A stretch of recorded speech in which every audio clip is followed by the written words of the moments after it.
যথেষ্ট পবিত্রতার সাথে তৈরি করা হয়েছে এবং পরিবেশনও সেইভাবেই করা হচ্ছে। খাওয়ার শেষে লাইনের উচ্ছিষ্ট অংশ ঝাড় দিয়ে পরিষ্কার করে আবার বসানো হচ্ছে।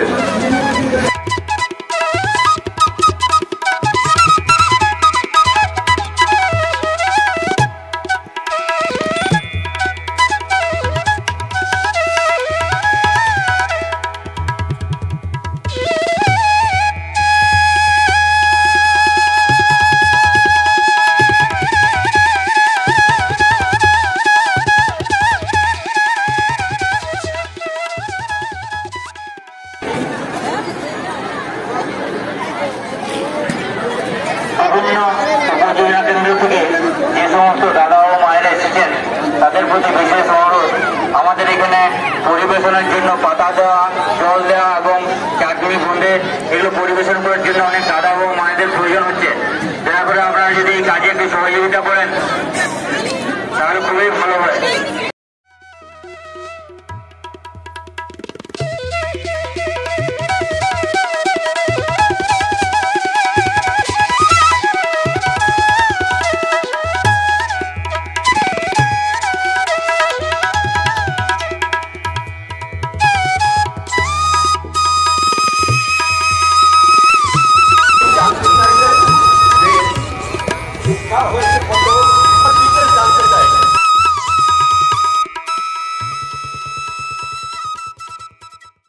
আমি চুপ করে আছি, কিছু বলি নাই। যাদেরকে দীক্ষা দিয়েছেন তাদেরকে আবার ফিরিয়ে আনবার চেষ্টা করুন। এই বিপিআরকে প্রাথমিক সুজলা হলো সেদিন। তারপরে শ্রী দাদার অনুমতি নিয়ে পরম পূজ্যবাদ বর্তমান আচার্যদের এবং তার সুপুত্র অভিন বাবু এই বিপিআরকে সূচনা করেছিলেন এবং আমাদের শ্রী ঠাকুরের হারিয়ে যাওয়া মানুষগুলিকে আবার তার চরণে নিবেদন করতে আবার নিয়োজিত কৃষ্ণ প্রসঙ্গ আরো এগিয়ে চলে, সেইটাই হচ্ছে তার আদেশ। আমরা সকলে মিলে তার যে বর্তমান আদেশ এই জিপিওয়ারকে সহযোগিতা করি, এগিয়ে যাই, যার যতটুকু সংকল্পে সমস্ত শক্তি দিয়ে, সমস্ত চিন্তা দিয়ে, সমস্ত ভাবনা নিয়ে তাকে যেন আমরা খুশি করতে পারি। জিপিওয়ার 10% বাঁকুড়া জেলায় ধরা হয় এই প্রার্থনা রেখে সকলের মঙ্গল কামনা হয়। আমার শ্রী ঠাকুরের কাছে প্রণাম জানিয়ে আমি আমার সভাপতির বক্তব্য শেষ করলাম। জয় গুরু। আমরা যাব 100 কিলোমিটার দূরে। এই অমৃত আজ তো সংসার ইস্তফা দিয়ে ঠাকুরের উৎসবে এসেছেন। উৎসব কাকে বলে? উপযুক্ত সব, যে অনুষ্ঠান, যে আলোচনা, যে গান, যে কীর্তন আমাদের সবাইকে উৎসমুখী, জীবনমুখী, কারণমুখী, ঠাকুরমুখী করে দেয়। সংসারে ধানি টানতে টানতে আমরা ক্লান্ত হয়ে পড়ি, ইষ্টপথের চলার প্রেরণা হারিয়ে ফেলি। এমন উৎসব ক্ষেত্রে এলে নূতন করে আবার সঞ্জীবিত হয়ে উঠি। এই অমৃত ঘরে গেলে তো আর পাবেন না।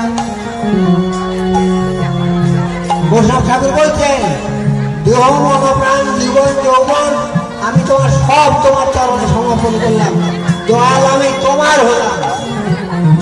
সাধন ভজন জগতে দুটি পথ, একটি আমার ঠাকুর আর একটি ঠাকুরের আমি।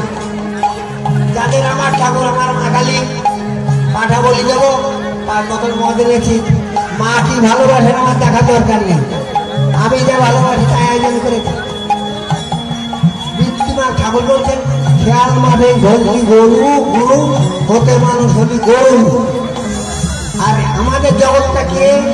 প্রশ্ন আমার হস্তে যাও রঘু বিযুক্তি সরে, তোমার মতো করবো পালন মরণ স্তব্ধ করে। আমি তোমার মনের মতন হব, তুমি যা ভালোবাসো আমি তাই করবো, আমি সেই মতো চলে গেছি।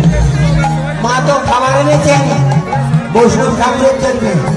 তিনি নিরালায় দিয়ে ফুল টুল দিয়ে দয়াল বাবু চরণ বর্ণনা করছেন, পূজা করছেন, আর আপন হস্তে তার চিরমুখে ভোগ নিবেদন করে প্রসাদ পাচ্ছেন। কেন?